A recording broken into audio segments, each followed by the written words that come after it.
welcome to Fruity Knitting. This is episode 106. I'm Andrew. And I'm Andrea. Fruity Knitting is a 90-minute program where we bring you knitting inspiration from around the world, together with some little snippets of travel, history, and other stories that will put a smile on your face and bring some extra joy into your day. That sounds good. Yep. Today's feature interview is with Cecilia Campochiaro again, but this time we're going to talk about her latest book, Making Marls. So marled knitting is where you're actively putting together different strands of yarn to create interesting marled effects in your knitting. Combining 2 strands of yarn is very typical, but if the yarn's really thin, you can combine 5 or 6 strands of yarn or even up to 10 strands of yarn together. And having multiple strands of different colours allows you to blend colour with a lot more nuance and create new hues and shades and very interesting gradients.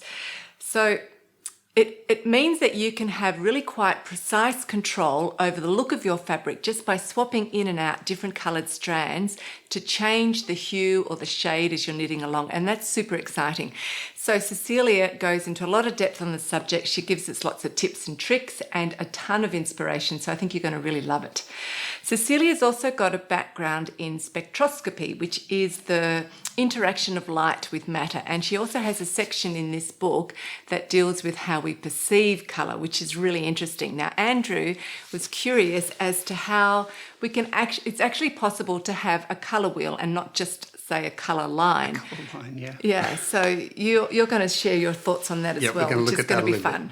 Yep. So that's coming up. In Knitters of the World, our guest is Lily Kate France, a young UK designer who I have to say reminds us a little bit of our daughter Madeline. Yeah. She is quite extraordinary. Lily, I'm saying now, at the age of 13, she already had some of her designs published in UK knitting magazines like The Knitter and Vogue Knitting. And in her late teens, she took out some time to do formal textile studies. But she's recently returned to publishing her own patterns. She's really fun and charming, and I'm sure you're going to enjoy meeting Lily Kate France. After that, we're taking you on a short tour in the city of Strasbourg, and we're going to see some stunning architecture and also hear some stunning music that Andrea selected to go with that. So that's coming up. We're also announcing 2 new cals. But before any of that, we're going to give you an update on our own projects. So we're going to start with my project, which is the Lons or Lul by Jennifer Beale, which I'm knitting in John Arbon's Sportweight yarn, Yarnadelic. In the last 2 episodes, I went into a lot of detail about how this amazing garment is constructed, and I drew a hand-drawn little diagram here to try to help me explain it to you. Now, some of you said that you couldn't quite follow along. It is a really unusual construction. Please don't worry if that was the case for you. It's much easier to understand these things when you're actually doing the steps yourself. It sort of starts to become clear. But I just like to try to explain what I can to you so that you can come along on the ride with me. So here it is. It's looking a lot more like a wearable sweater now. All of the seams have been closed and I'm just working on the finishing part of it. So if I hold it up, you can see that it's short-waisted, it's a dolman-shaped sweater, and it's identical on the front and the back. There it is there.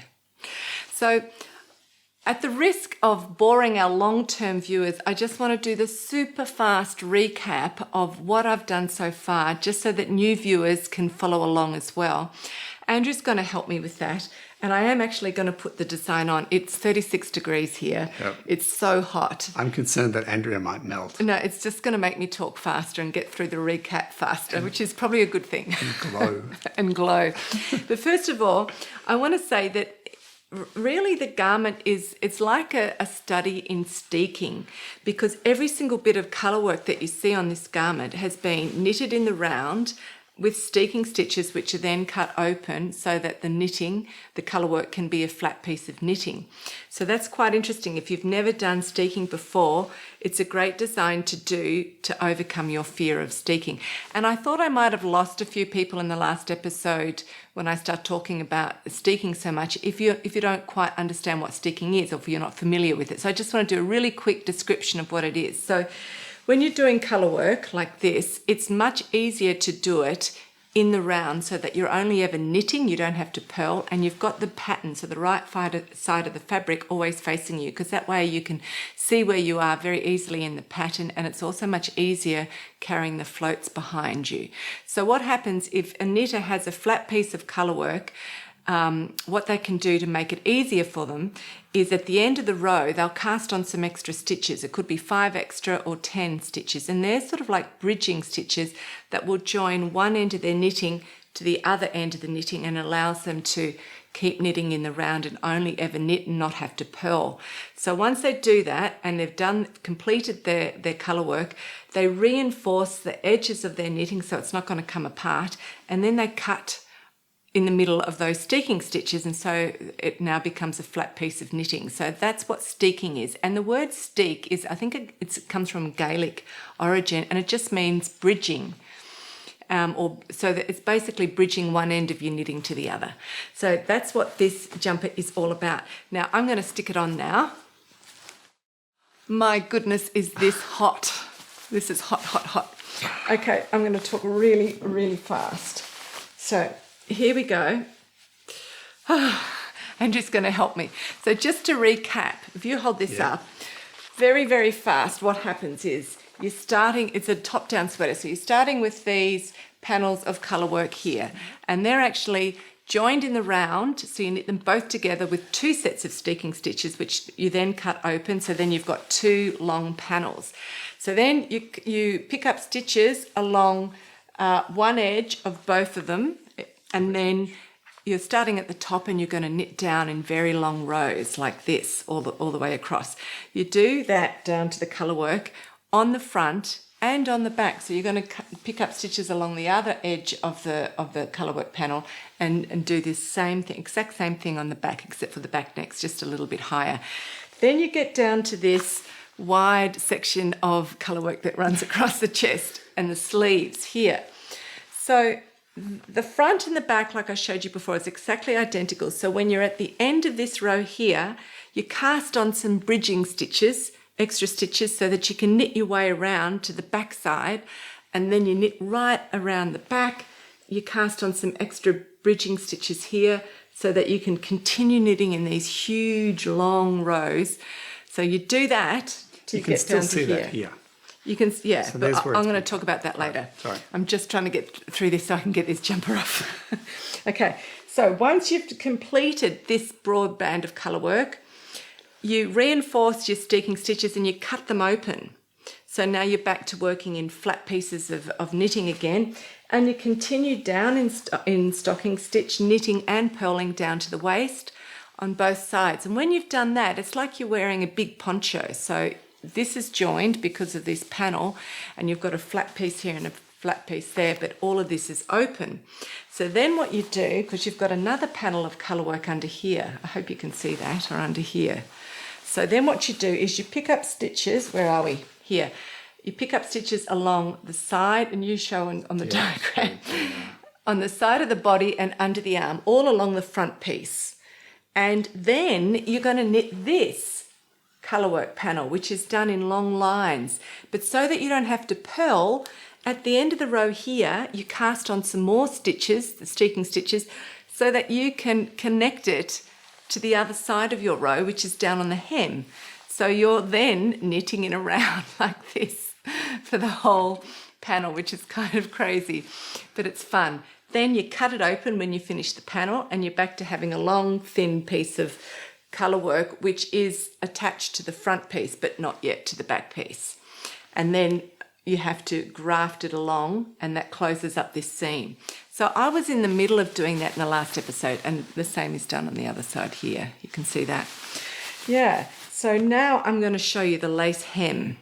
So here's a picture of the original. Jennifer has made a split hem with the back hem longer than the front hem, and I wanted to do a more simple version, so my hem doesn't have a split, and it still sits fairly cropped in my waist. So I'm sitting down now, and everything gets bunched up when you're sitting on a couch, so it's not the best way to show it off, and it doesn't go at all with this dress. But you can see it sits pretty snug in my waist, and it's pretty short-waisted. So here's a picture of my hem close up, and you can see it's a really pretty lace rib. There's a couple of columns of twisted stitches that are in between the lace panels, and I think I did an extra repeat just to make mine slightly longer. Probably my gauge was tighter. And then you finish off the ribbing at the end with an I-cord bind off. Oh, It's really, really hot. You've It's good to get this off, yeah.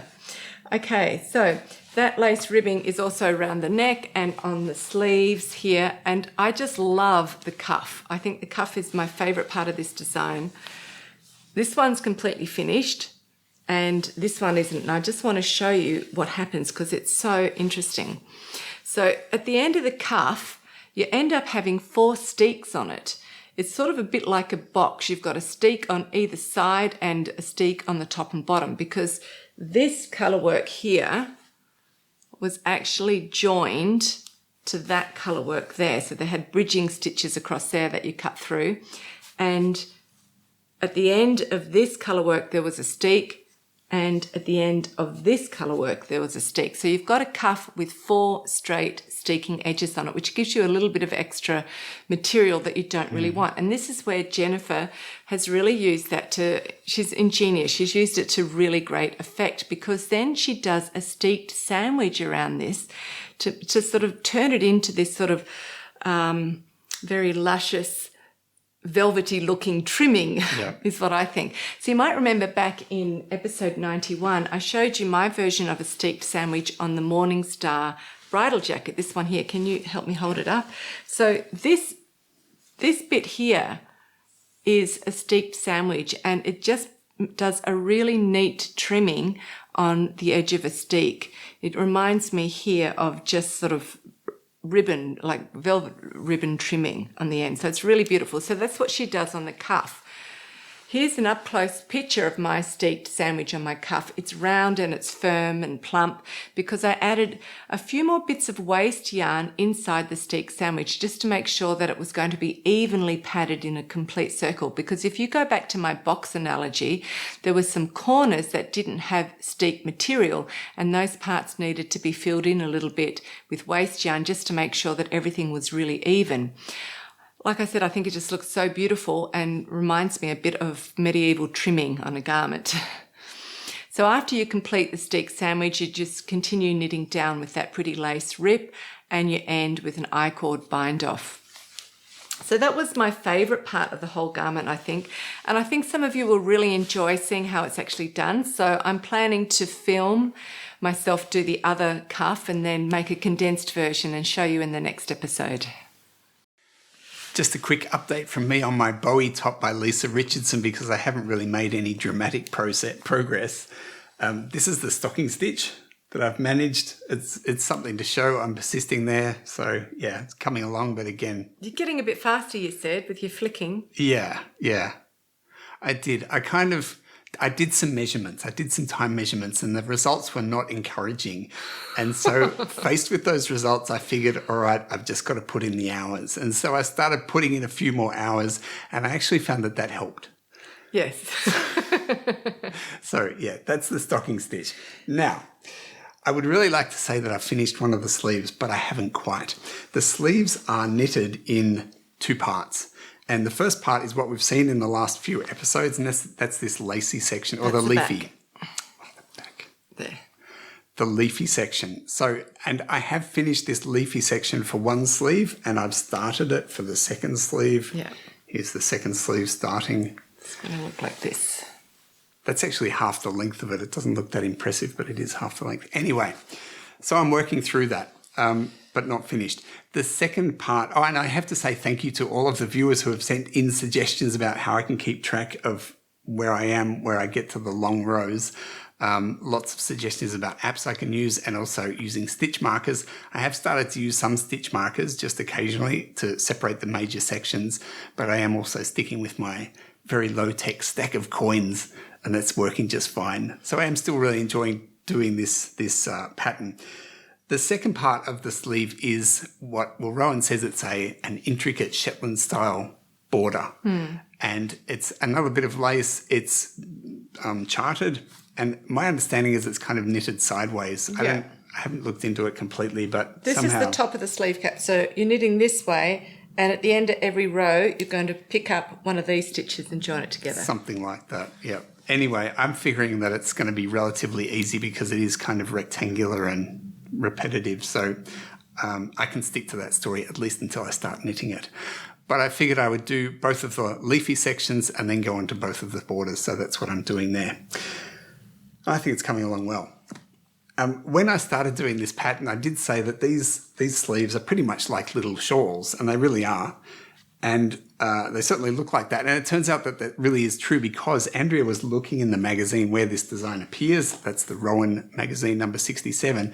And there is indeed a design for a shawl, which is essentially the same design as this here, but it's just dimensioned to be a shawl and not a sleeve. So looking at this, it starts with the leafy pattern, just like I've done here, and it does that more so that it gets more width on it because that's where our increases are really happening. At the end of this, I didn't mention it, but there's a mesh section here, which just goes kind of straight down. On the sleeves, that's very short, but on this shawl, it's very long to give you the length that you need. And then it finishes up with exactly the same border pattern as what we've got here and same construction. So if you're more of a shawl knitter than a lacy top knitter, or if you just can't face the stocking stitch, which I would understand, then maybe that's a good option for you. Or you might choose to do both of them and have some real matchy action happening, which I always think is great. What's amazing is we've blocked this one. It looks very beautiful. We haven't blocked this one. And it's got all these little nipples here still sticking out. It's amazing how that comes out with the blocking and it just goes all flat. Yeah. It's beautiful. I can't wait to wear it. Yes. Well, you're going to have to wait a little bit yet.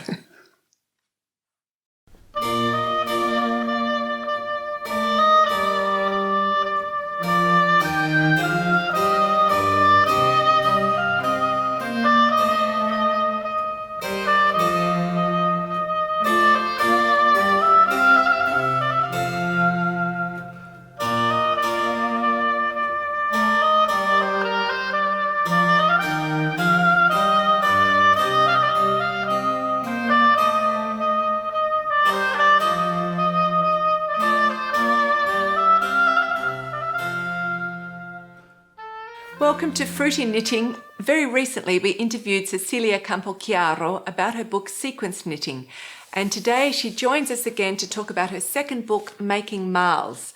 So part of Cecilia's previous training and professional background revolved around colour, as she studied spectroscopy, which is the interaction of light with matter. So we all come to knitting with different abilities. Some knitters work very intuitively with colour and others like to be a lot more analytical. Making marls is a systematic approach to putting sets of colours together in order to get very beautiful marled fabrics. So the book is sort of a scientific approach to finding your fade, and it definitely gives knitters more confidence with colour. Cecilia, it is really great to have you back on Fruity Knitting. Thanks so much for coming. Oh, thank you so much for having me. It's such a joy to be here. We'll start with a definition just to get all of the viewers on board. What are marls and what are some of the ways that they can be created? And then can you tell us which designers have perhaps most intrigued or influenced you through their use of marled knitting? Sure. So a marl at its essence is a yarn made from different strands, usually differently colored strands. And the old-fashioned marl that I think we all have seen probably since childhood are the familiar rag socks or sock monkeys, where you've got a black-white or gray-white strand twisted together, and when you knit it up, it makes a kind of a mottled-looking fabric. So that's a marl. So it can be a yarn, it can be a fabric, and then the third thing is really the act of holding two strands together and knitting them as a hand knitter or a machine knitter, I suppose, but actually actively putting two strands together at the fabric creation point, which I call marling or making marls. And that last one is the one that's super exciting as a knitter, because that's the one that lets us invent our own fabric. And you've developed a whole lot of different sequences too, haven't you? I have, and I think that there's lots of different ways you can think about how to hold strands together. So one thing which I think is really common right now is you see people will knit a sweater, and they'll take a strand of fingering with a strand of silk mohair, and they'll just knit the whole thing in one fabric. And that's really powerful because the fabric has two strands that go all the way through it. And that's one of the ways you can do a marl. I call it a marl sequence, which is just a way to sequence the different marl colors you get. Imagine that you had 5 colors of fingering and you had 1 color of silk mohair. you could make 5 big stripes in the fingering, but then you run that silk mohair across all of them, and it is the common color. So I call that a common strand marl, where you've a common strand marl sequence where that one color of silk mohair is running across all the colors of fingering to kind of tie them together into a cohesive overall look. So what are some of the other types? So other things you can do bridging sequences. And so a bridging sequence is when you have 2 colors. Let's just imagine, here I have a little hat to show you. So here's the simplest bridge. This is a little hat, and the bottom is black and the top is white, and in between is the black-white marl. So in this case, that marl is creating a bridge from the black to the white. So it's 2 strands of black, and then it's 1 strand of black and 1 strand of white going to 2 strands of white. So marl bridging is a really wonderful way to work with marls. And in the knitting, it's pleasant too, because in the knitting, you only change 1 strand at a time in a bridge. Yeah, yeah. Okay, so what about, you've got a few other different types. Can you just run through what you like a basic description of what you cover in the book? Sure. So there's the common strand sequences, the bridging sequences, and then if you have a gradient set, there's ways to play with marl sequences in taking advantage of gradient order. And if you look in the photograph, there are 2 gradient sets in the photograph, 1 yellow and 1 purple. And in the top one, the gradients are aligned, basically making another gradient that's kind of a purple-yellow mix. And in the lower sequence, they're opposed, which means the yellow goes from light to dark in one direction and the purple goes from light to dark in the other direction. And that creates a more kind of jumbled but still interesting look because it's a gradient marl sequence. You can still see the gradient happening there, but it makes an interesting flow.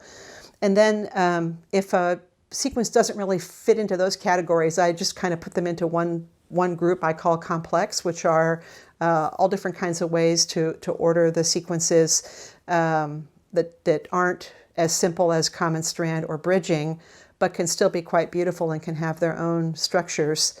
The simplest of those, it seems sort of obvious, I call it alphabetical. Making marls is a bit like making alphabet soup because you assign a letter to each color, and then when you write down what the marl sequence is, it'll look like, I've got A, B, B, C, C, D. It'll just look like an alphabet soup. But you can think about an alphabetical one, which is whatever color you call A, you'll have A, B, A, C, A, D, and then you'll have B, C, B, D. And what that will do is that will create some sequence of marls where color A is at one end. So it'll have a flow from A to the other colors with A at one end. And then you can also have sequences where you change all of the strands. I call them swap all strands. Or you have sequences where you only change 1 strand at a time, but you try and keep all the colors kind of even throughout the whole sequence. I call those swap 1 strands. So you can play all kinds of games within that complex family. You can also do different kinds of marl striping sequences. And then the last way that I think about playing with marls is improvisational, where you truly just have a collection of colors out in front of you, and while you're making them, you decide on the fly, how am I going to come up with something that is pleasing to me, and you don't have to decide ahead of time. And sometimes when you're knitting, I don't know how you feel about this, but sometimes when you're knitting, when all the decisions haven't already been made and you still get to make some creative decisions, it makes the knitting more fun. Definitely. To know that yeah. can keep it interesting. Yeah, and that last point of improvisational sequences reminds me of Kay Fawcett. So is he a designer that has influenced you? And so Kay Fawcett, I was first introduced to him when his book Glorious Knits came out, and I was quite a bit younger then. And I was just floored by the incredibly complex and nuanced colors that he was able to create by working in intarsia with lots of different strands of yarn. And he would use marls for blending, even though he didn't call them marls. He would talk about taking like 2 strands of fingering, and then also he would do some worsted weight. So he would even mix weights to create some of those beautiful fabrics that he made. But he was definitely interested in complicated and nuanced color and playing with color in really interesting ways to achieve effects that were not normally seen in knitting. So he's a huge influence, and I think really probably to all of us knitters a great inspiration. Another one who inspired me in many ways, but inspired me in marls before I really thought about what marls were, was Marianne Sayer, the Danish designer. And she did a pattern called the Tokyo Shawl in the 90s, and I saw my first version of it in the early 2000s, and it is an absolutely beautiful parallelogram style multi-stripe shawl where she takes different colors of a heavy lace and she strands them with a lace weight alpaca. And so that lace weight alpaca is the common strand. So it's basically a common strand marl sequence, but her color choices, her yarns are so beautiful, and the different colorways she had designed that in were so lovely that it was really a sophisticated piece. And it really was a marl sequence. It really was a marl design piece, but I don't think we used that language at that point to articulate it that way. But it was something that really influenced me. And I know that several different yarn shop owners have told me that for a few years, that was one of the most popular pieces people knit back in the early 2000s. So I think a lot of people were also exposed to it. And, unlike the rag socks, it was an example of using marls in a very, very sophisticated way. Another wonderful influence who was kind of in parallel to the early 2000s when I first was exposed to Marianne's work was Setsuko Torii, who's a Japanese designer in Kyoto, Japan. And she was part of a company called Avril that's still in existence today. And what they were doing was they were taking these really exotic commercial Japanese yarns like stainless steel yarn or paper yarn or with cashmere and with wool. And they were holding these very thin yarns together and inventing new fabrics. And Habu Textiles would have a booth at Stitches West, and they would have sweaters that were Setsuko's designs, usually monochromatic, but by combining these different textures, really making kind of ethereal fabric where, for example, if one of the yarns was stainless steel, the fabric would have memory. So creating these new fabrics that were just fascinating, especially in this world of hand knitting that had been so traditionally centered on wool. So like I mentioned in the introduction, you studied spectroscopy. And so I'd really like you, and also in the book, you've got a small section that talks about basic colour theory and how we perceive colour. So I'd like you to say something very briefly just about your technical background in colour. And then can you just go on and just give some general advice about choosing sets of colours to work in marls? Sure. So I'm a spectroscopist by training, and that means that I studied the interaction of light and matter. And it is inherently wound up in the color of things. And what you realize as a spectroscopist is that there's almost nothing that's a pure color. Really, I mean, the way our human visual system works and the way you measure things is different. But even then, usually things aren't so simple. So I studied as a scientist, but I also came from a family of artists, and I took a lot of art classes when I was younger. And I always had a hard time reconciling my scientific understanding of color and the interaction of light with matter, which, if you think about it, light bounces off things into our eyes. So when we see things, that is the interaction of light with matter. I always had a hard time reconciling my scientific understanding with the artistic side. And so I think the chapter on color in Making Marls is my attempt to explain how I think about color, which I think is a fairly rational approach from somebody who's looked at it from lots of different angles over the years and read lots of books on it. And the comforting thing is that it's got some simple principles, which I think everybody can use. And once you walk away from those simple principles, it's so complicated that you kind of have to play to figure stuff out. So I find that comforting because it basically means that there's no real complicated way to do it analytically. And it becomes play. Yeah. And play is joy. That's true. Yeah. Okay. So can you just say a few of the basic principles that you cover in the colour theory book for us, and then explain a little bit how you see it in a slightly different way? Yeah. So I think that the two things that matter are the hue of something, which is where a color would fall on a color wheel. So if you imagine a color wheel, if you look at a color wheel and someone shows you a color, you've got to put it somewhere on that wheel. That's the hue. It may not look very orange to you, but if orange is the closest, that's what it is. It's orange. And then the second axis that is really important is the value. And is it light or is it dark? a light value or a dark value. So those are the two most important things that you have to think about and understand. Those are kind of the first principles, and then everything else follows from them. So if you want to blend colors, you want to do two things. One is if they're close on the color wheel, meaning they're analogous colors on the color wheel, they're going to blend pretty well. For example, if you have red with yellow, it's going to blend to orange. The other thing you have to think about for color blending is value. If the values are close, then they're going to blend. If the values are far apart, they're not going to blend. And if you look at the picture of the two swatches, the one on the left is brown and white, and it's really high contrast. So the values are really, really far apart, and it has that traditional, really gritty look of the Marl. The swatch on the right is red and blue, and they're both dark red and dark blue, so they're very close in value. And so if you squint your eyes, it almost becomes purple, right? They're blending. So that's kind of an extreme example of what I mean by things being far apart in value and close in value. And if they're both colors on the color wheel that are near each other, like the red and the blue are, you're going to blend to the middle. If they were different colors, like for example, if it was red with green, they would do an interesting thing where they kind of blend to a brown. So from a very far distance, it would look kind of brown, but then as you got closer, you would see the separate red and green flecks. And I think for a textile to be very, very interesting, for like my mother would say, that's a 10, which would mean, or that's a knockout.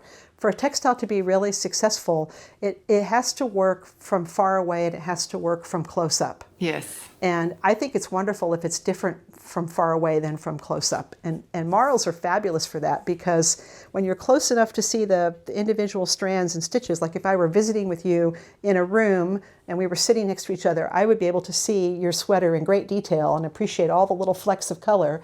But if you were across the street and I'm looking at you from a distance, it's going to be a lot harder to see it in that way. I'm going to see it more as a totality.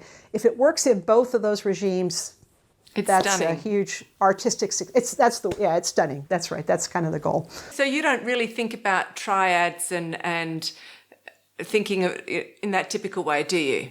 So you asked about triads and tetrads, and I think that's a fabulous question, because so many books on color and knitting, or more often color and quilting, talk about that. And I think for some people that strategy can work. For me, it gets too complicated and kind of formulaic for me. And the other challenge is that a lot of the knitting yarn that's available to me doesn't really fit on a color wheel where that theory holds. So I tend to jump from once I get beyond complementary colors where the colors are far apart on the wheel to analogous colors where they're close. Once I'm out of that realm, I tend to jump more toward experimentation and empirical, playing with the colors I have, as opposed to trying to use the tetrad and triad theories.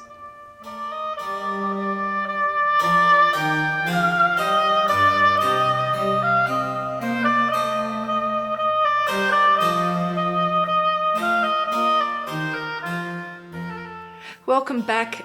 Cecilia is really systematic in how she works, but also in the answers that she gave us and how she explains things. And I think that's really helpful when you're teaching people, because people come to colour with completely different mindsets. Like some people are really intuitive and others are way more analytical. Yep.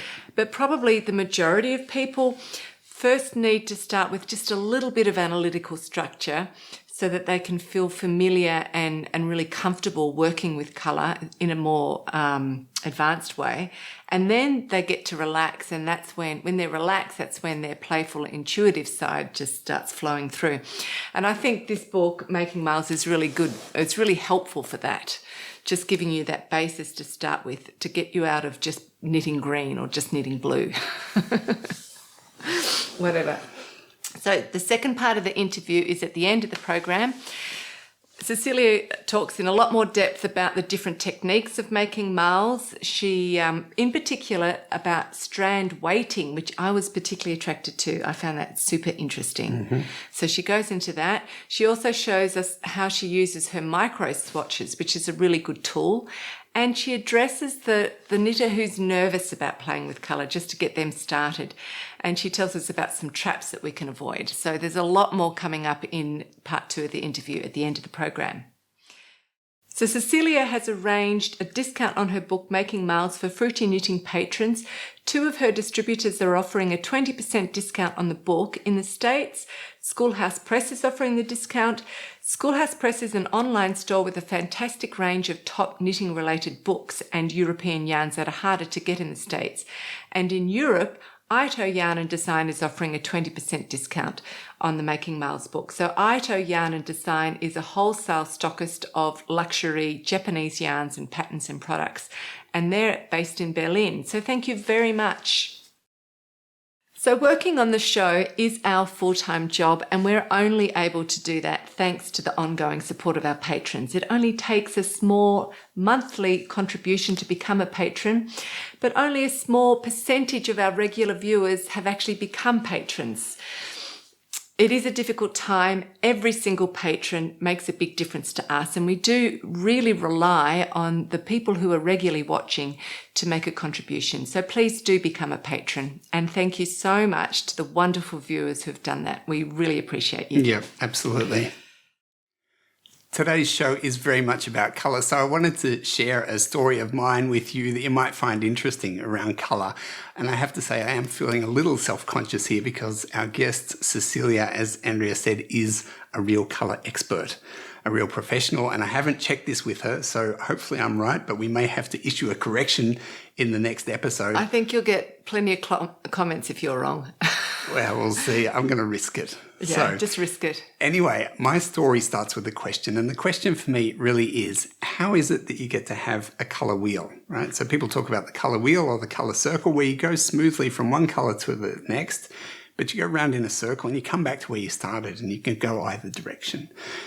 Because, and the reason that's a question for me is that I remember some of my high school physics at least, and I know that light is electromagnetic radiation, and it's the frequency of the radiation or the wavelength that determines the colour. So I've got a diagram here and it shows you the visible spectrum of light, and it starts on this side at a low wavelength.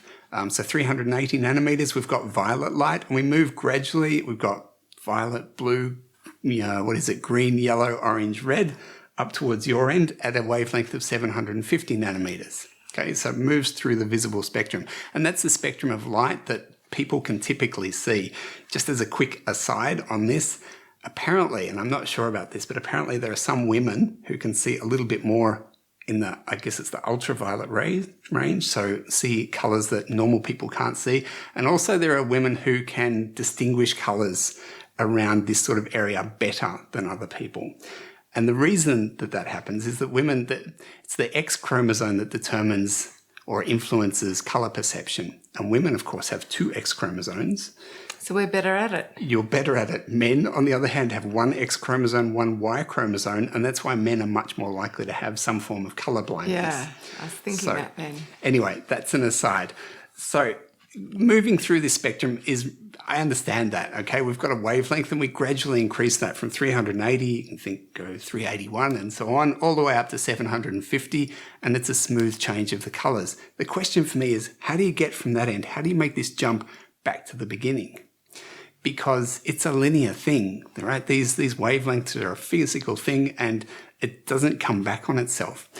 That was my question. So here's a simplified colour wheel for us. I put this together and you'll see I've left a little gap, and that might give you an idea of where we're heading.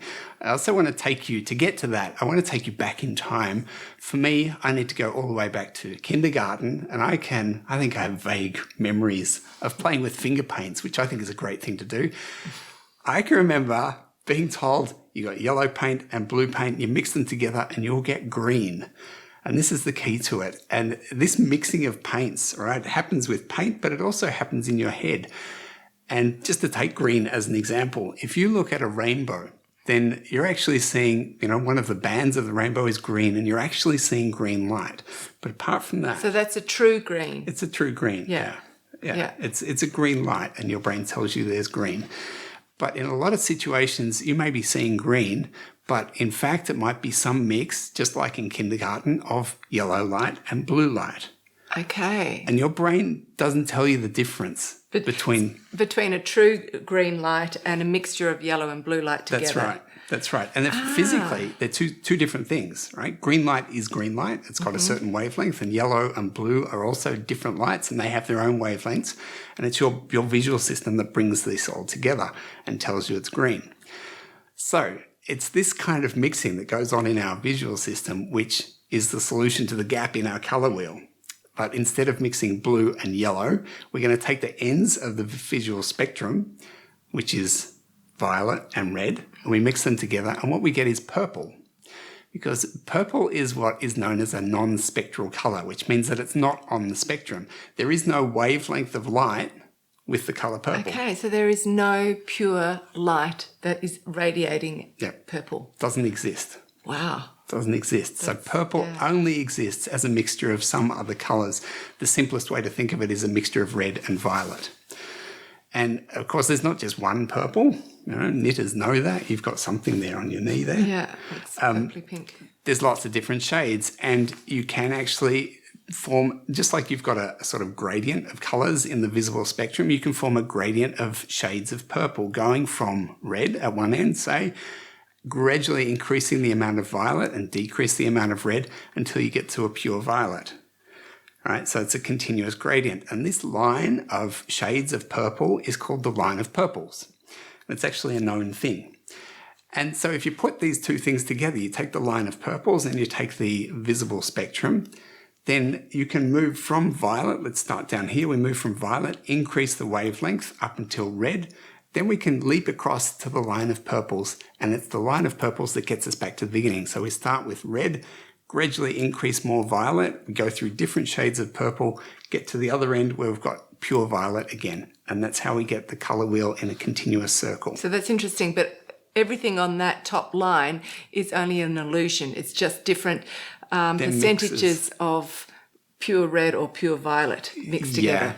Yeah, it's slightly more complex than that. But that's a good approximation. Okay. The colour is incredibly complex. Anyway, that's the answer how you get around in a circle. Now, this is a true story. I really had asked myself, because we do a lot of colour in the video, how is it they have a colour wheel? Because it's a linear thing and I didn't know. In our editing, you mean? In our editing, yeah. So I was really amazed. I just did a little bit of research and I came across this thing, the line of purples with a name, and it's exactly the answer to the question that I have. So I found that was really encouraging. That is cool. And I also found it really interesting that you have these two systems here that work together. There's the physical system, and my understanding of the physical system was pretty much right? But it's just not the whole story, because you have your visual system, so a physiological system that works together and interprets it and actually tells you something different to what's actually going on. It's pretty amazing. Yeah. I think it's amazing. Anyway. I can't remember learning that. Maybe I never did. I don't think I've ever heard of that before. Anyway, I hope you enjoyed hearing about purple. So we haven't talked much about our knit-alongs lately, and we've got a couple that have been ongoing. We've got our crochet along, which has been going on now for about 18 months, and I haven't wanted to shut the thread up because people keep dipping in and showing off more beautiful finished projects, and there's just a ton of fantastic designs in there and really varied in what you can do with crochet. So I just want to take a short bit of time now and show you a variety of designs that are in that thread just for inspiration. So all of these projects that I'm about to show you, you can find in the Crochet Along Finished Objects thread in our Ravelry group, Fruity Knitting Ravelry group. So this first project you're really going to love. It's definitely going to put a smile on your face. It's called the Blooming Bomber Jacket, and it's made by Fourchette, and it's definitely the coat of many colours. And I had to show you the next one for all of the cat lovers out there because it's super cute. This pattern is the Halloween Cat Witch Hat by Abby Jackson, and it's made by Tony 810. And she's also made this fantastic bikini top, which I think is her own creation. So well done. I think it looks brilliant. And the lacing at the back just looks really neat and solid, which I think is really important if you're going to get your bikini wet. And this octopus design is completely stunning and really beautifully made. The pattern is Claude the Octopus by Kate Hancock, and that one's made by Gailman. Marie Wallen fans will recognise this one. This is her Lindisfarne crochet cowl. It's a really gorgeous colour combination, typical Marie Wallen, and that one was made by Tweed LD. Here's another Jane Crowford masterpiece. This one is the Frida's Flowers blanket, and that was made by Bonnie France. So Frida is referring to the artist Frida Kahlo, who wore a lot of black dresses actually with very bright coloured flowers on them. So that's the inspiration. And we have to show off Constance again because she just keeps churning out stunning projects at such an alarming rate. She's so quick. So this one here is a Lisa Richardson design, and I really love how Constance is wearing that green dress underneath. I think that colour combination is really fantastic, looks very chic. Well done. And two more crazy fun patterns. So on the left is a crocheted campfire, and that one is made by Magha One, and on the right is a baby Yeti, and that's made by Aunt Stanley. So they're both crazy and adorable patterns. And this garment here looks very drapey and it has such an interesting texture. It's called Acre and it's made by Aniko. And there's just one more design I want to show you, and that's the blanket that's called the Marguerite blanket. That's made by Ginger Cat Creative. I think it's a really striking, impressive design. So I've just shown you a small selection of the very beautiful projects that are over in that thread. There's some stunning work there that I haven't shown you, so you might want to go and have a look at it. I just wanted to show a wide variety of the projects that you can do with crochet because it is very versatile. So that's running along, and we've also got the Support Alistair double knitting Carl, which has been going on. Now, back in episode 99, we interviewed the double knitting expert Alistair Post Quinn, and shortly after that interview he lost his home and his studio to a massive fire, and all of his samples were destroyed, which is really devastating for him. So this is a Carl that gives those of you who would like to an opportunity to support Alistair by buying one of his Ravelry patterns and knitting it and learning double knitting in the process. Okay, so now, and we're going to have, that's an ongoing Carl, and we'll have that on to the end of the year. We'll close it at the end of the year. So now we've got two new knit-alongs for you, which we're very excited about. Last episode, we did a fairly deep feature on machine knitting, and we were really happy that we got an enthusiastic response for that. So quite a few of you out there are very excited about machine knitting. So we thought, well, why don't we do a knit-along for machine knitters? And the idea for this, Carl, is that it gives fruity knitting viewers an opportunity to come together in a forum and share their experience, because many of you would like to explore it and many of you are already experts, so you can swap and share advice and things. There's very few rules. The only main rule is that it has to involve machine knitting. But you can use projects that combine machine knitting with hand knitting, or machine knitting and crochet, or weaving, or embroidery, or pure machine knitting. That's all possible as long as there's significant machine knitting in there. And what else did I want to say? Works in progress. Yes. Okay. So just to get the knit along started, because it's fun to see pictures of projects in there already, we will allow works in progress. So if you've started something, you can already enter that, as long as it's not 90% finished. Yeah. So, but it's a good idea just to get some stuff in the Carl so people can start looking and interacting. So good luck with that. I'm really excited to see what you do. I think I might make this a long-term Carl that might go for at least a year. So those of you can just keep putting in more advanced projects and show your progress. Yeah. And those of you who are experts, just show off everything you do for inspiration for the others. So that's really exciting. Yep. Okay, so can you guess what the second Carl is? Yes, it's the Making Marls Carl. Okay, so I'm a colour fiend, and so I really enjoyed learning about this topic with Cecilia. And the idea for this, Carl, is just to really explore marled knitting. Now, obviously, if you have Cecilia's book, you can use any of her patterns and any of her ideas, but you can also enter your own creations or any other designer's patterns, as long as it is truly marled knitting. So I suppose the basic rule for this, the first basic rule is you have to be actively combining at least 2 strands of yarn. So you cannot just use one strand of yarn that has a marl effect to it. You have to be making it. You have to be making marls. So we would be super excited to see projects that had 5 or 6 strands of yarn and, really daring things, but you can definitely enter with 2 strands of yarn. The second rule to this, Carl, is that you cannot enter or you cannot combine 2 strands of exactly the same colour. So you can't have a fingering weight and a kid silk haze put together that are both the same colour, because we want to encourage you to mull in the direction of colour and not just in texture. Okay, so you could have 2 blue shades that are different, but you have to be experimenting with colour. And we just sort of encourage you, because everyone's comfort boundaries are in different places. So wherever yours is, try to stick your toe over the edge and be a little bit daring and have fun. You can enter any project you want, so there's no problems. You could even enter a series of swatches just to play around. So that gives you a lot of scope, I think, to play. So I'm really excited about that.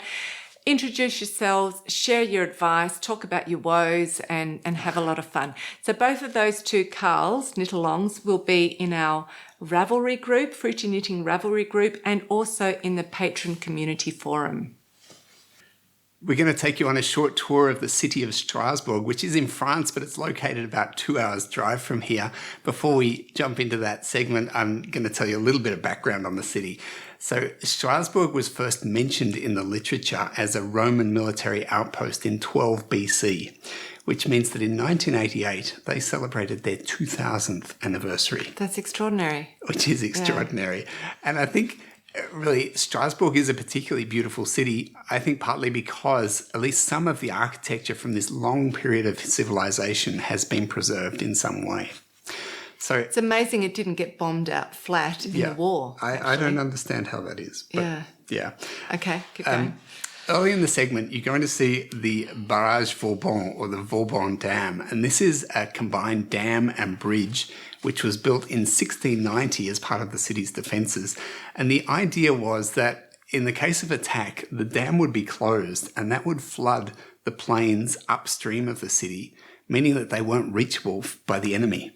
The enemy couldn't approach and they couldn't attack the city from that direction. And this dam was used in exactly that way in 1870 during the Franco-Prussian War. Okay. Which is incredible in itself, that this thing was built and in 200 years it's used the way it was intended. And by the way, when you see it, it doesn't really look like a bridge. It looks like a long house because it's a covered bridge over the top of the water. Yeah. Okay. Anyway, this bridge was built by a man called the Marquis de Vauban, and he was a pioneer in the field of military engineering.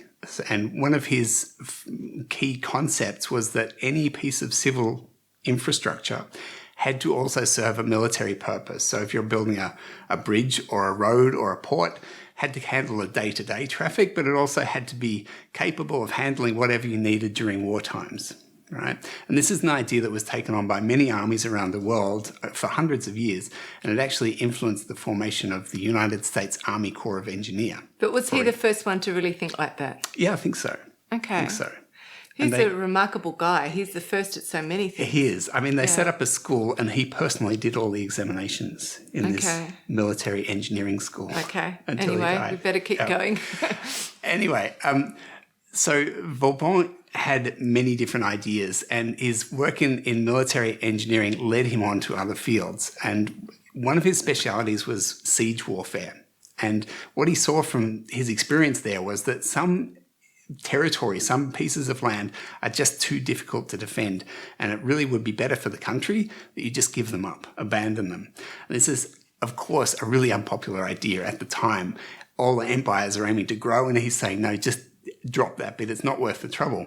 But if you look at, he actually proposed borders that would be at the beginning of the 18th century. He said, this is what the borders of France should look like. If you look at those proposals and what you see on the map today in the 21st century, they're pretty much the same. So he was really onto it there.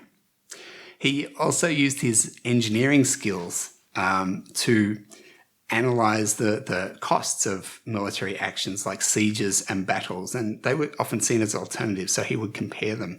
And he's actually considered one of the founders of modern economics because of that work, because he applied scientific method and statistics to an economic analysis. And that was, again, an he was one of the first people to do that. So really groundbreaking work again. Can I just interrupt? Yeah. How do you decide whether you're going to do a siege or a battle? Because one of them you can do whenever you want. You can siege something whenever you want. And a battle, you kind of have to make an arrangement and say, listen, can we come out and battle on this field? Yeah, I don't know. It's kind of weird, isn't it? Yeah, I don't know. I'm not that much up on military tactics. So. But it is interesting.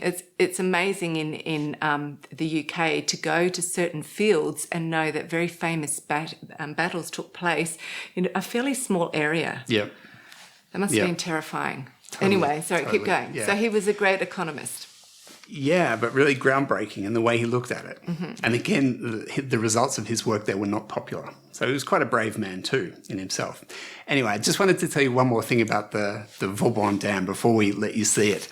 And that is, this was essentially a piece of military infrastructure. It was a defense, work. But Vauban put a lot of effort and ultimately investment, so money, into designing and constructing it so that it was both beautiful and functional. Well, it was functional, of course, but it was also beautiful and distinctly French. It looks very French, and you can see this when you look at it. It's very symmetrical, which was unusual at the time, and so not purely functional, very symmetrical. See, the archways are all the same size. They all line up with the windows in the building. Even there's a metal rod which goes right along the top to essentially hold the structure together. That's put into sections, and they all match up with the archways. It's incredible, and it would have had a very French feeling about it at the time.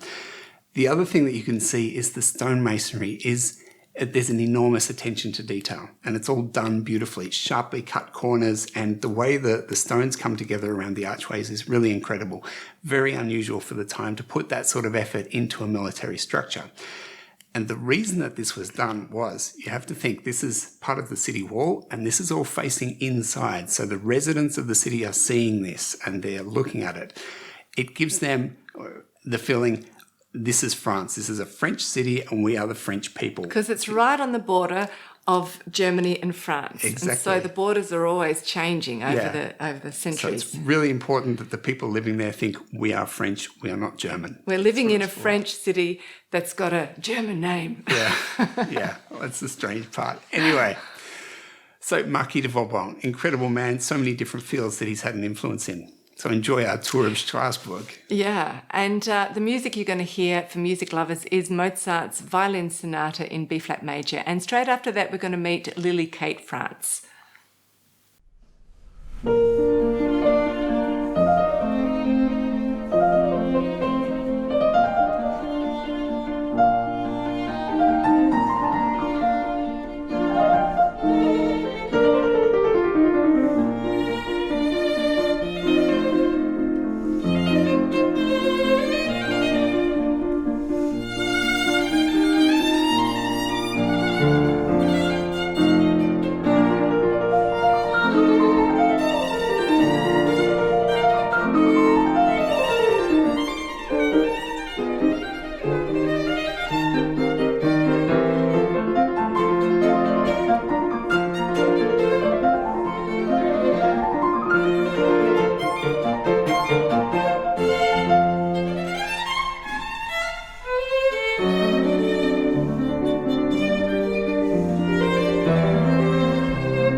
And I'm a knitwear designer based in Lancashire in northwest England. I began knitting at around age 8 when my mum taught me, and I just absolutely fell in love with it straight away. I made a few toys and strange little practice items, but quickly progressed on to wanting to make my own garments. However, I was 10 years old or so and child size but adult height, so I didn't really look right in the child's patterns, but neither did the adult's patterns work for me. So from the offset I just thought, right, I'm just going to design my own, which is where my love for designing started. And I was lucky enough in my early days of designing to have the opportunity to work for magazines such as The Knitter and Vogue Knitting, so I had patterns in those, as well as working with yarn companies such as Fiberspace Yarns. So I was very grateful for those opportunities alongside publishing my patterns online myself. In my later teen years, I kind of stepped back from designing a little as I was taking GCSE and A-level textiles, which were great, and they challenged me creatively into working with all sorts of different mediums. However, it didn't leave much time for personal projects or designing, so it kind of took a backseat for a few years. However, fast forward a few years to my later teens and early 20s, where I was still making the odd item just for fun, never writing the pattern up, but I had a bit of a light bulb moment where I thought, hang on, if I was doing this and enjoying it and it was going quite well for me when I was 12, 13, why am I not doing it now as a 21-year-old? So fast forward to now, and I've thrown myself fully back into the designing world. I'm absolutely loving it, and I don't think I'll be putting the needles down again, ever. The first design that I'd like to share with you today is my Lawrenson sweater, which the yarn was definitely the starting point with this inspiration-wise. It is the fibre company Terra, which is a blend of alpaca, merino and silk, and I just knew that this colour needed to be made into something kind of vintage. And puff sleeves just came to mind. You'll see that I have a bit of a thing for sleeves. However, I wanted to work them seamlessly, so this uses my favourite seamless top-down method, where stitches are cast on across the back neck, then worked down to the underarm with some shaping at the neck in short rows. Then stitches are picked up across these sections here, and the front is worked again with short rows and then joined at the underarm. The body is then worked just in the round as usual, with some twisted stitch details running down the sides. The neckband is picked up and worked just as usual. However, the sleeves are picked up around the armhole, and then quite a lot of increases are fitted in, as well as the short rows, to create this really voluminous sleeve, which in this yarn has quite a lot of drape due to the alpaca and silk content. However, in different yarns that test knitters and other knitters have used, the sleeves have maybe more structure, and they retain their puff shape a little bit better. So I actually have one on the needles at the moment in a Blueface Leicester yarn that I can't wait to see how it turns out. In addition to the more statement-y vintage inspired designs, I also like to knit items that are just really wearable and that will be worn with a variety of different outfits all year round. So this is my Any Day sweater, which was the first pattern I designed when I came back to designing last year. It's a chunky weight sweater worked seamlessly, but this time from the bottom up, and it's using Rowan brushed fleece for this particular sample, which is a really nice lightweight, wintry warm, but still lightweight yarn. The whole thing is worked in reverse stocking stitch, which I love the appearance of, but I imagine most knitters will think the same as me about all that expansive purling and not really fancying it, so the whole thing is worked inside out. Working inside out then gives the opportunity to create a few other details, because things like the ridge that's usually created on the inside of fabric when you pick up stitches, if that edge is really nice and neat and slip stitch, it produces this nice faux seam detail that follows all around the neck here. And that same detail is echoed in a slip stitch here, which runs down the side of the sleeves and all around the back as well. So this is my Any Day sweater, which is possibly my most worn item that I've ever knit. Another very wearable basic design of mine is the Be Thankful cardigan. I love this cropped and slightly boxy shape, so that features a lot in my designs. However, this one was made up a little bit more on the fly. Sometimes I have a very definite idea of what I want a finished item to look like, as with the Lawrenson sweater, I knew what those puff sleeves were going to be like. However, with this one, it was kind of made up a bit more as I went along. I had an 8-hour car journey, some yarn and needles, and I had to do something with it, so I just cast on and kind of made it up as I went along. Of course, I knew that I was going to do something with the sleeves though, so these feature a kind of bishop shape, I think is the technical term, where the volume is more on the outside. So it's just a little bit of a detail, and there's things like these faux seam details around here and the slip stitch ribbing that make it just that little bit different, but hopefully still a very wearable everyday item. I mentioned earlier that my textiles studies took up a lot of my creative time as a teenager, and GCSE textiles certainly did that. However, we weren't told to knit or anything, or we weren't taught how to knit at school, but of course I wanted to use knitting in my project because, obviously. So my inspiration was Art Deco, and I chose to use this Chrysler building as my specific inspiration and work that into a skirt. So I chose 2 separate stitch patterns, but one ribbed pattern here with a bit of lace and one kind of shell type pattern that I worked down the side and combined them together to make this skirt for my exam piece. Around the back is where the main detail is, as I wanted to combine the fan detail that's often present in Art Deco items into the decreases so that it was all seamless. So this section has a fan-shaped decreases here, which are worked in and around the rib, which comes around the side, which closes over the top here. And it was just a real challenge of a project that I will never ever write up the pattern. It's a one-off that I'm very proud of, and it is going to stay a one-off. Finally, I'd like to share my most recent design, the Avenham cardigan, which I'm wearing here.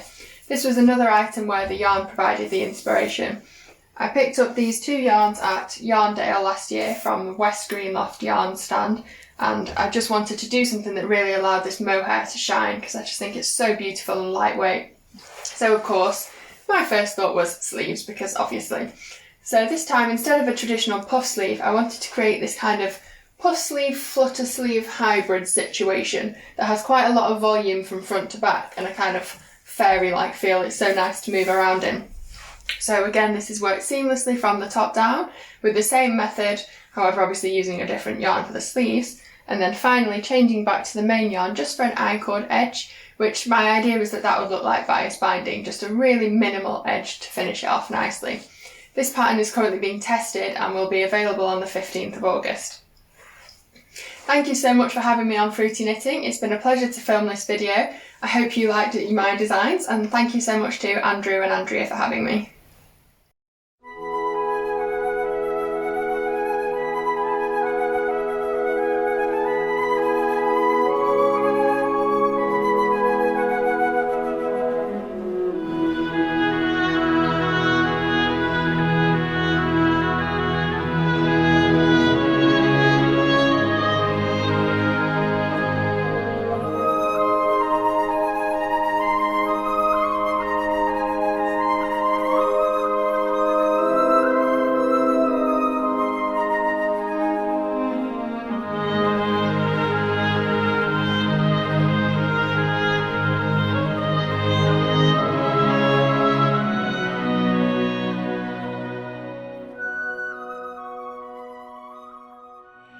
Welcome back.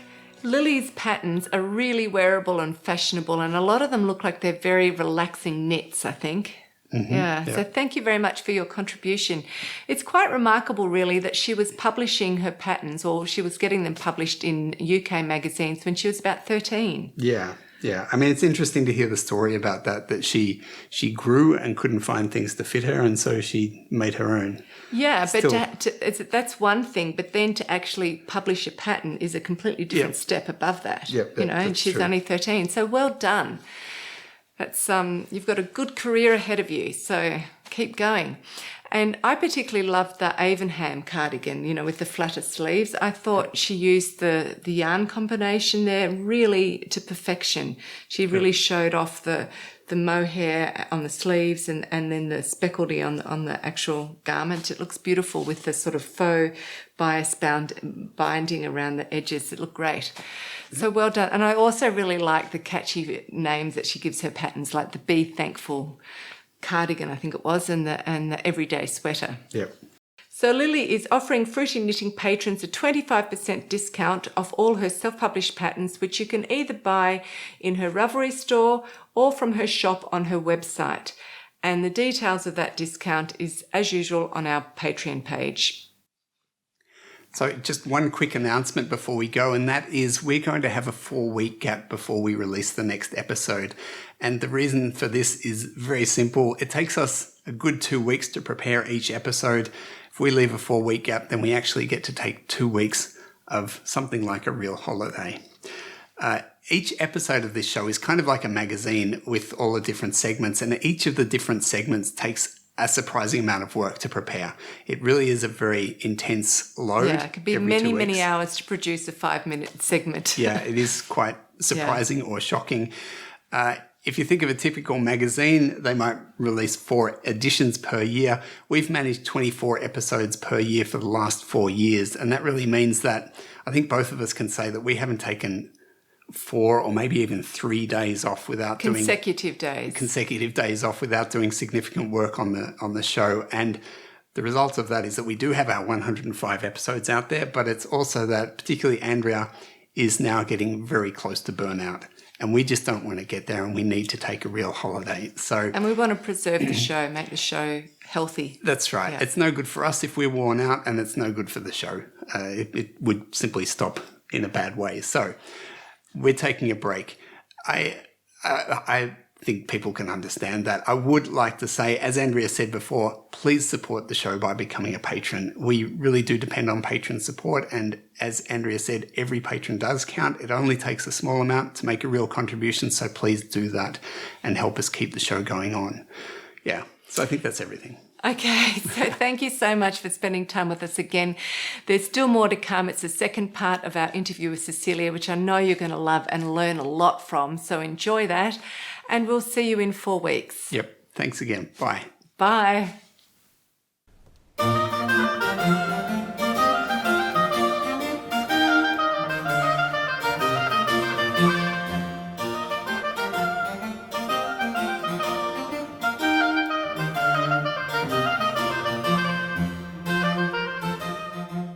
In your book, you cover lots of different kinds of techniques about how to put beautiful marls together. Some of the things you say, which are really interesting, is you talk about combining strands of different fibres. So you could have a wool strand and a silk strand together, and that will give you a matte and shiny finish, or you can do thick and thin, or you can do the strand weighting, which is like 2 red strands together with 1 yellow strand. So can you talk more about strand weighting and how sometimes that'll give the illusion of a third colour, which is, I think, what you were hinting at before, and then show us your micro swatches, because you use them as an experimental tool to go further, don't you? Yeah, great questions. So if you think about it, when you're marling, you're creating a new yarn, and that yarn has not only its structural properties, like is it thick or thin or fuzzy or soft or stiff or rough, but it also has color properties. And the strand weighting really has to do with the colors of the strand. So imagine that you have 4 strands, and working with more than 2 strands is well worth the trouble. It's definitely some trouble, but it's well worth it. But imagine you have 4 strands, and the 2 colors you're drawing from are red and blue. Well, you could have 3 strands of red and 1 strand of blue, or 2 strands of red and 2 strands of blue, or 1 strand of red and 3 strands of blue. And if you think about it, by working those different combinations, you kind of go from a very red color to a very blue color with intermediate colors. So it's a way to do blending. I think this was done in tapestries. For example, like medieval tapestries, they would use techniques like this to do color blending, and Kay Fawcett talks about it as well. But you're really creating intermediate colors through the strand weighting. And it's another one of those ways where I think marling is a very legitimate kind of color work in knitting that's been kind of hiding in plain sight for a long time, but not really talked about because it's so powerful for, I mean, all you're doing is pulling different strands, right? The problem we have as knitters is we don't have enough thin yarns to work from. There are not very many thin yarns out there to do this kind of work with because 4 strands of fingering would be bulky. Yeah. Right. So you really need the lace weight, don't you? And you use micro swatches to really explore these illusions of third and different colours, don't you? So show us those. Yeah, so let me show you. I've got a little tray here. And kind of before I do anything, I make a color card, which is just a stiff white card with holes punched in it. And I tie all of my colors to the card. I usually start with the darkest and go to the lightest. And I label them A, B, C, D, whatever. You know, I label them the letters of the alphabet. If I were working with 2 different fibers, for example, if I were working with a wool and a silk mohair, I might start one of them, maybe the wool ABC, and I might start the silk mohair MNO, just so that I know I always want to be combining a wool with a silk mohair, for example. But I make the color card first because I find that if you don't make the color card first, you go out of your mind, and that's not good. So you don't want to do that. And then these are the micro swatches, and they're really, they're really the size of a postage stamp. And if you watch serious color people in yarn shops, they'll often take 2 strands of yarn and they'll twist them in their hands like a barber pole, and that lets them see how the colors blend. But the problem is, as soon as they let go, of course, the yarns fly apart and it's gone. So this tiny postage stamp sized swatch is effectively giving you that same capability. It's letting you mix the colors in a big enough piece of fabric that you can see the colors, but it's the smallest piece of fabric that you can really kind of practically make to make it an efficient process. And then you end up with, really a collection of these little swatches, and you can begin to group them into orders. And you can begin to play with them on the table, or you can eliminate some. One thing you might notice here on this little card is there's 2 colors at the bottom on this card. One's a white and one's a cream. And I have the micro swatches that are the solids, which is just the color doubled. And then I have the marl. And, I can barely see the difference here. And it's right in front of me. When you see how close they are, and even when the marl doesn't look different from the solids, that might tell you, gee, I don't need both of those colors. Maybe I can eliminate one of them. So you can quickly see lots of interesting effects by making the micro swatches and playing with them. And you can put them in an arrangement, and you can leave it on the tabletop, and you can look at it in morning light, in daylight, and you can also look at it in your evening electrical lights, and think about it for a few days. And I have sometimes taken a week or 2 to come up with a plan, but being able to have a kind of a strategy that I can think about and then fiddle with has been such a powerful way to kind of play with color. And back to the tetrad and triad talk earlier, you can always choose the colors with that kind of approach, and then actually knit up the micro swatches and see if your theoretical concept matches reality or not. And before you do all the knitting, the biggest problem in knitting is it's a very, very slow medium. I can see that is so useful and so exciting because you're only doing probably 2 or 3 rows. It's all in very fine yarn, so it takes you no time. You've probably only got about 10 stitches on at the most. And you can, just the ability, like you said, to rearrange it in front of you so quickly gives you so many possibilities. Yeah, it's pretty close. I cast on 6 and I knit 4 rows, so it's 24 stitches, but it's still very tiny. And I can make, I can easily make 20 or 30 in one evening. At this point, I got more efficient with it.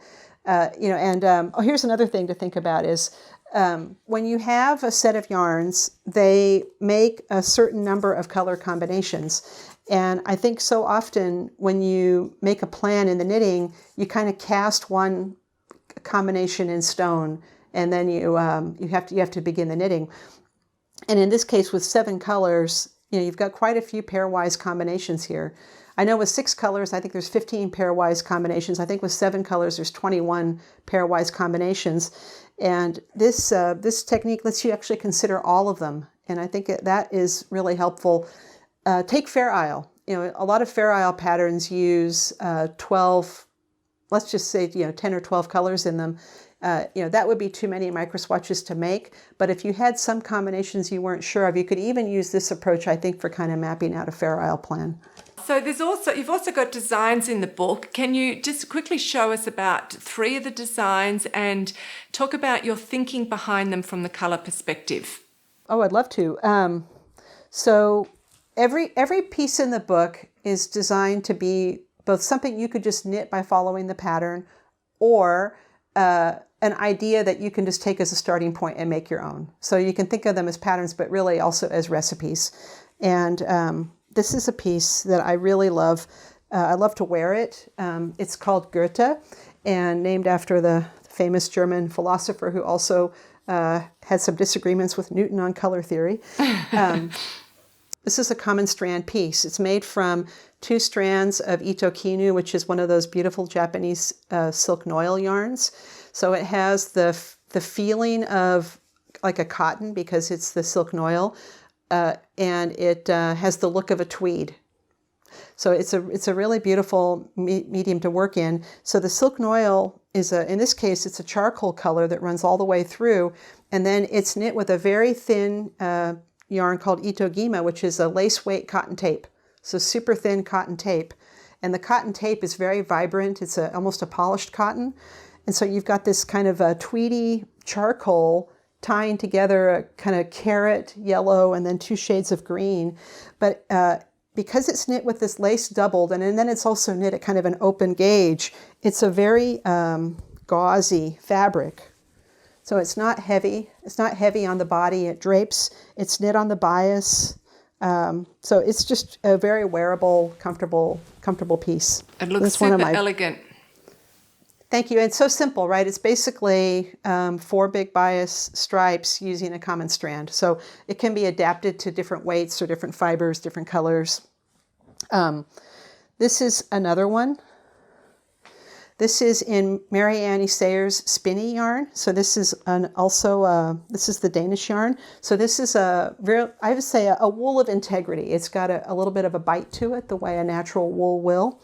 And it's an old style Danish yarn that's been made for a long time. And it's a single ply, so it has bias in it, which means when you get it wet, the fabric will skew.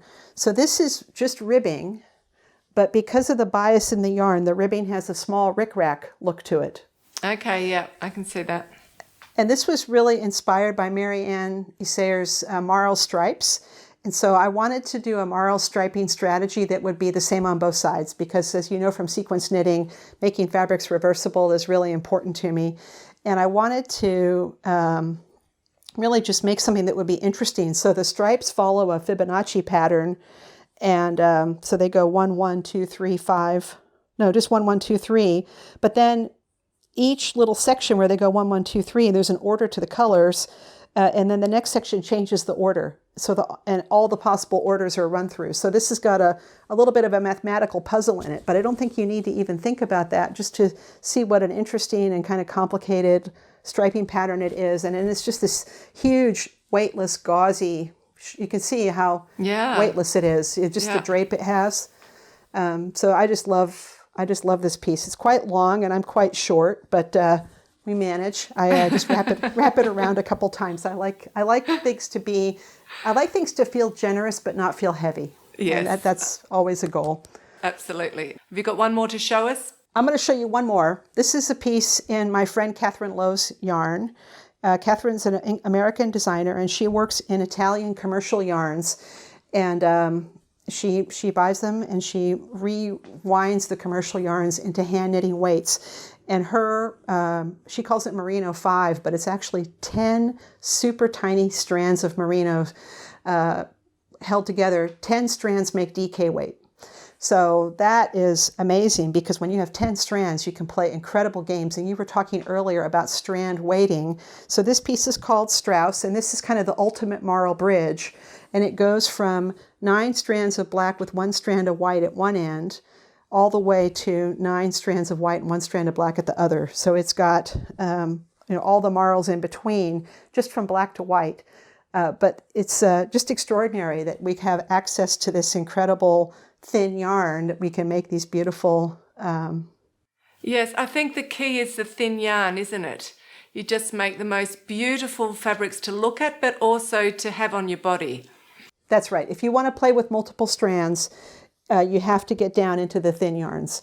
And I've talked to several yarn shop owners who say, we just can't sell lace yarn. It just sits on the shelf. One of my great hopes is that with making Marls, more people will understand ways to use these yarns that aren't making lace pieces and begin to buy them for marling and play with them, because there are quite a few really wonderful lace weight yarns to use, but this is a way to use them without having to knit on size 0 needles.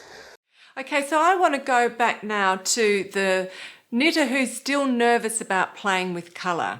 So how should an insecure knitter get started, and can you just bring up some typical traps that they could easily fall into, just to help them out? Oh, what a great question. And I have to say that so many people have come to me and said how their choosing color stresses them out. And I think, well, really, don't be stressed, because it's really very low risk. The worst case scenario is that you don't like some colors of yarn that you bought. So I would say just relax and enjoy the play. There are no right or wrong answers. And how often in the fashion world does somebody all of a sudden put two colors together that people hadn't been putting together, and then we all of a sudden we love it? So what is attractive is a moving target, and what we like as our tastes evolve is also a moving target. And I have even found that I have made some full pieces, and then at the end of the piece I've just gone, ugh, I don't like this. I'm not happy with it. And then I either put it away for a while and see it again, maybe a month later, and I'm surprised a few times how I've really felt completely differently about it. And then a couple of pieces I made that I didn't think were going to get into the book, and then other people saw them and said, "Oh man, that's my favorite piece." So it's one of those areas where it's completely subjective and there's no right or wrong, and even your own feeling of what's good and bad will evolve. So I think that's kind of the first point. And then I think the second is just to kind of know yourself. And if you know yourself really well and you stay within your comfort boundaries, you're going to keep making that same, you're going to keep making that same blue scarf or that same blue sweater over and over and over again.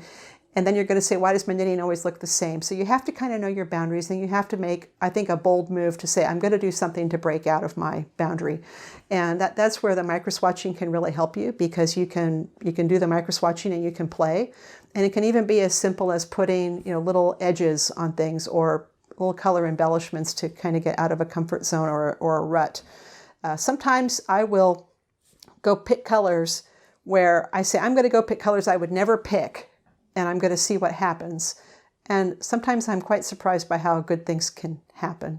So I would say to play and to understand that this is play and that play has value. And if you've got a big stash, that's a great place to start with playing. And a lot of times you'll have stashes with lots of different colors in them because you'll have bought yarns for different projects. And then you have to go back and think about the weight and the drape of the fabric. But you just draw on your local yarn shop, draw on ways to play, and don't be fearful. Okay, well, that actually leads me on to what I was thinking about, because I think there's a lot of the viewers now are actually itching to run to their stash and start making marls so that they can do that. I'm sure as soon as we turn this interview off, they're going to run there and start thinking, what can I do? So have you got an idea that they could immediately go and start? Because a lot of knitters have great stashes, and they've also often got lots of single beautiful skeins to work with. So how could they just go there, pick out some random skeins and start working creatively and end up with something that they really love? Oh, what a great question. So I think there's lots of ways you can go about it. So it all depends on what's in your stash and your level of confidence. And I think it also depends on what weight of fabric you want to ultimately end up with. If you take fingering weight yarn and you double it, you're going to be approximately worsted or maybe Aran weight. So you have to think about, that's pretty heavy for an accessory, and maybe even heavy for a sweater, depending. I live in California where it's rarely cold enough to wear even a heavy sweater. So think about the weight that you want to end up with. So if you have a huge amount of fingering in your stash and you want to make a blanket, then you can play with doubling your fingering, and you can play with the micro swatches, and you can just begin to make a big marl stripe blanket experientially today. If you want to make an accessory and you want it to be lightweight and you have a lot of fingering in your stash, you need to put something with the fingering that isn't going to add a lot of weight. And so the thing you would put with it is, you could put a silk mohair with it or a thin lace with it. And we all have different, I'll say itch factors, and we all have different fibers that we like. But you can get, obviously, so silk mohair is very fuzzy. You can get thin alpaca lace that can also be a little shaggy sometimes depending on the lace. But you can also get cashmere lace. So you can get lace in a variety of textures. You can get the stainless steel in different colors, stainless steel wrapped in silk or merino. So think about something you could either have or get to put with the yarn you have that won't make it bulky if you want to be knitting in this kind of mid-range. And then if you have making marls, every pattern in the book is both a pattern and a recipe, and you can kind of take it that way. And for example, the Goethe scarf that I showed earlier, that's just a common strand with different colored stripes in it. You could make that with fingering and one color of silk mohair going through multiple colors of fingering. You can use speckled yarns. You can use solid yarns. You can kind of play with any combination, and just think about two things, right? Think about, you've got the color dimension and the color effect you're trying to get, and then you've also got the textile dimension and the drape and the hand and the weight you've got to get.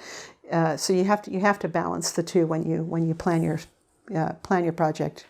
Well, it has been so interesting. We've talked about a lot of different things in this interview, covered a lot of ideas and given the viewers so much to think about, and I'm really grateful for that. I think what's really good is that people do have come to colour with different mindsets. Like I said, some are very intuitive and some really need to first of all start with a system and then they can become intuitive.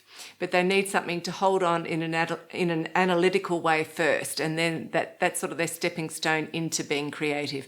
And I think you provide both of that with your book. So it's been fantastic to hear you talk about it and share your information with us. Thank you so much. Oh, thank you so much. It's been a real delight to talk with you, and I really appreciate it. Good. Okay, well, we'll say goodbye to the audience. Bye.